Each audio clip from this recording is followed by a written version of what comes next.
सतगुरु महाराज की जय। श्री सतगुरु महाराज की जय। श्री सतगुरु महाराज की जय।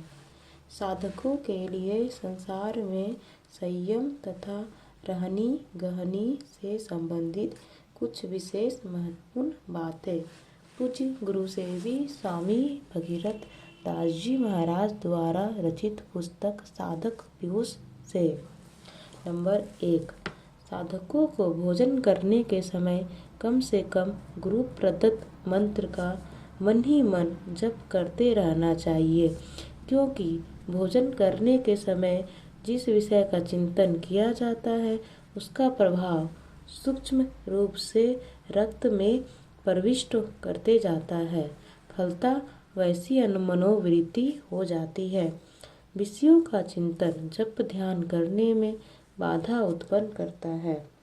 नंबर 2, साधकों को अश्लील पुस्तक नहीं पढ़ना चाहिए।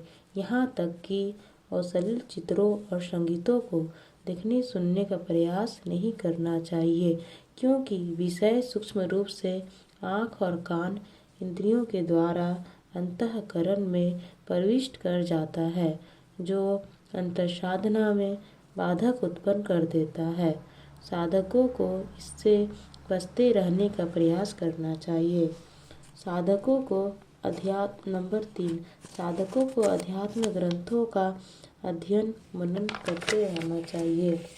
अगर पढ़े लिखे न हो तो दूसरों से पढ़वा कर श्रवण करना चाहिए। ऐसा करने से मन का संभाल होते रहता है।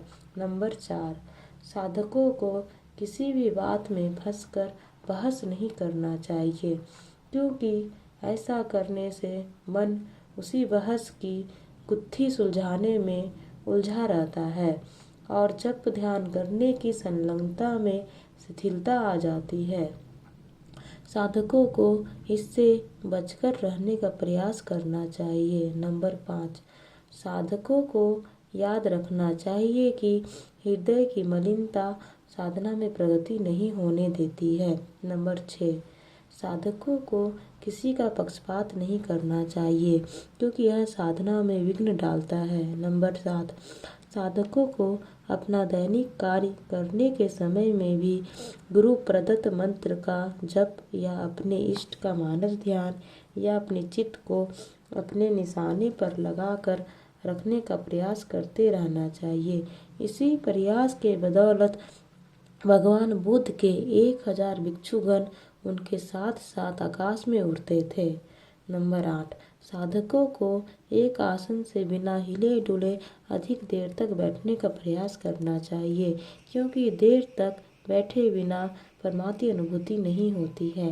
नंबर 9, साधकों को अधिक शारीरिक श्रम या कष्टदायी यात्रा नहीं करनी चाहिए। नंबर 10, साधकों को दिन में नहीं सोना चाहिए और निठल्ले भी नहीं बैठे रहना चाहिए। कुछ न कुछ कार्य अवश्य करना चाहिए, क्योंकि निठल्ले मन को शैतान बताया गया है। महायोगी गोरखनाथ जी की वाणी में है, कै चलीवा पंथा, कै सीवा कंथा, कै धरीवा ध्यान, कै कथिवा ज्ञान। ये नाथ पंथ के एक सिद्ध महात्मा थे। नाथ पंथ के महात्मा भिक्षा मांगकर खाते हैं। इनका कहना है कि साधकों को रास्ता चलना चाहिए। अगर कहीं नहीं जाना है तो बैठकर गुदरी सीना चाहिए, या ध्यान करना चाहिए, या ज्ञान कथन सत्संग करना चाहिए। बैठे नहीं रहना चाहिए। नंबर 11, साधकों को रात्रि शयन करने के समय थोड़ा सा भी बैठकर या बाईं करवट लेटकर जप ध्यान करते हुए सोना चाहिए। बाईं करवट लेटने से स्वाभाविक ही दायां स्वर चलने लगता है। यह भोजन पचाने में सहायता प्रदान करता है। इसके साथ साथ कुस्वप्न से भी बचाता है। नंबर 12, साधकों को अपनी प्रशंसा सुनकर इठलाना नहीं चाहिए और निंदा सुनकर जप ध्यान करने में शिथिलता नहीं आने देना चाहिए। नंबर 13, साधकों को सांसारिक आसक्ति से बचने का प्रयास करते रहना चाहिए, क्योंकि यह जप ध्यान करने में बाधा उत्पन्न करती है। नंबर 14, साधकों को यह हमेशा ख्याल रखना चाहिए कि शरीर और संसार क्षणभंगुर है। इससे छूटने पर मेरे साथ कुछ भी नहीं जाएगा। प्रिय से प्रिय वस्तु से भी संबंध विच्छेद हो जाएगा। संसार में अकेले आए हैं और अकेले ही जाना होगा। संसार में सब के सब प्राय हैं, अपना कोई नहीं है। यह भावना साधकों को हर क्षण मन में बनाकर रखने का प्रयास करते रहना चाहिए, क्योंकि यह वैराग्य की भावना ही अंतर साधना में सफलता पाने का संबल बन जाता है। इसके अभाव में अंतर साधना में सफलता नहीं मिलती। जैसे पानी से बिल्कुल भींगी या कच्ची लकड़ी पर अरनी लकड़ी के घिसने से आग पैदा होती है, सूखी लकड़ी पर घिसने से आग पैदा होती है। इसी तरह जो साधक अपने को संसारा शक्ति से बचा कर रखते हैं, उन्हें साधना काल में बर्बादी अनुभूति की प्रत्यक्षता होती है।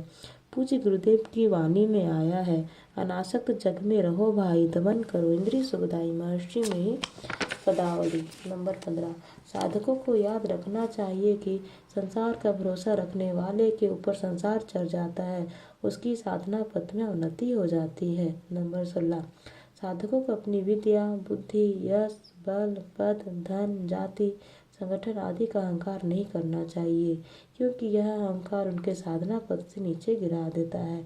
पूज्य गुरुदेव की वाणी में अहंकार से सब कुछ बिन से, महर्षि में ही पदावली।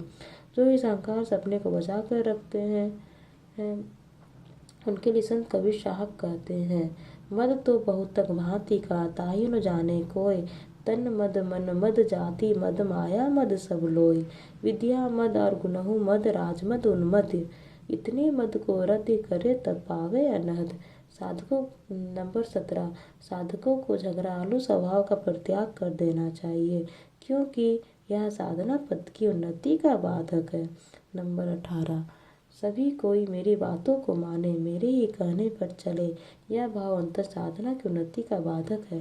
साधकों को इससे बचकर रहना चाहिए। साधक को भड़कदार या विशेष चमकीले वस्त्र का सेवन नहीं करना चाहिए, क्योंकि यह मन को बहिर्मुख बनाता है, जो साधना पथ में उन्नति या बाधक है। नंबर 19, साधकों को विवाह शादी में भाग नहीं लेना चाहिए, क्योंकि यह माहौल मन को बहिर्मुखी बनाता है।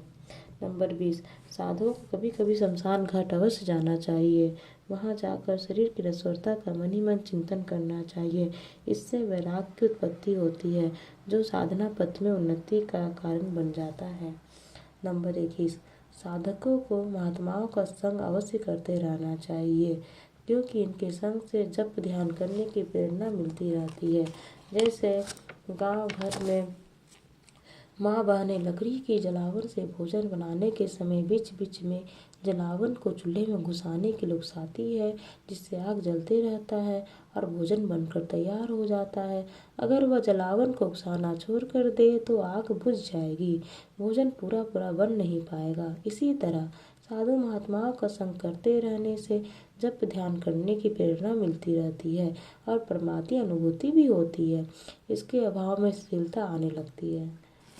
नंबर 22, जो साधक मध्य रात्रि में या ब्रह्ममुहूर्त में सचेतता के साथ ध्यानाभ्यास करते हुए जल्द परमार्थी अनुभूति प्राप्त करते हैं। श्रीमद् भागवत पुराण में आया है कि भगवान श्री कृष्ण ब्रह्ममुहूर्त में उठकर कुल्ला आचमन कर अपने मायातीत आत्मस्वरूप का ध्यान करते थे। उस समय उनका रोम रोम आनंद से खिल उठता था। नंबर 23, जहाँ बच्चे या खर्राटा भरने वाले व्यक्ति हो, वहाँ साधकों को ध्यानाभ्यास करने के लिए नहीं बैठना चाहिए, क्योंकि इससे ध्यानाभ्यास करने में बाधा उत्पन्न हो सकती है। नंबर 24, साधकों को हर क्षण शुक्र रक्षा का ख्याल रखना चाहिए, क्योंकि अंतर साधना में उन्नति करने का आधार यही है। संत कबीर साहब की वाणी में है, पानी में आग लागे अंधे को सूझे। इसका मतलब है कि वीर संचयी के अंदर ब्रह्म तेज का उदय होता है। ब्रह्म तेज का उदय होता है। यही सार चीज शरीर का बोझ है, यह पूरे शरीर में फैला हुआ रहता है, इसी से शरीर में चमक आता है। इसके नुकसान से शरीर की सभी नाड़ियाँ कंपित हो जाती हैं, जिससे अंतर साधना में बाधा उत्पन्न हो जाती है। इसलिए सभी साधकों को इसकी सुरक्षा का अच्छी तरह ख्याल रखना चाहिए। नंबर 25, जैसे गाड़ी का चक्का ऊपर नीचे घुमा करता है, उसी तरह प्रत्येक मनुष्य के सामने तमोगुण, रजोगुण और सतोगुण घुमा करते हैं। सतोगुण की प्रधानता में जप ध्यान करने में मन लगता है और इसी की प्रधानता में साधक को कुछ परमार्थी अनुभूति भी होती है, समाधि लगती है। इसलिए साधक को इसी प्रतीक्षा में देर तक बैठकर जप ध्यान करते रहना चाहिए। श्री सद्गुरु महाराज की जय। श्री सद्गुरु महाराज की जय। श्री सद्गुरु महाराज की जय।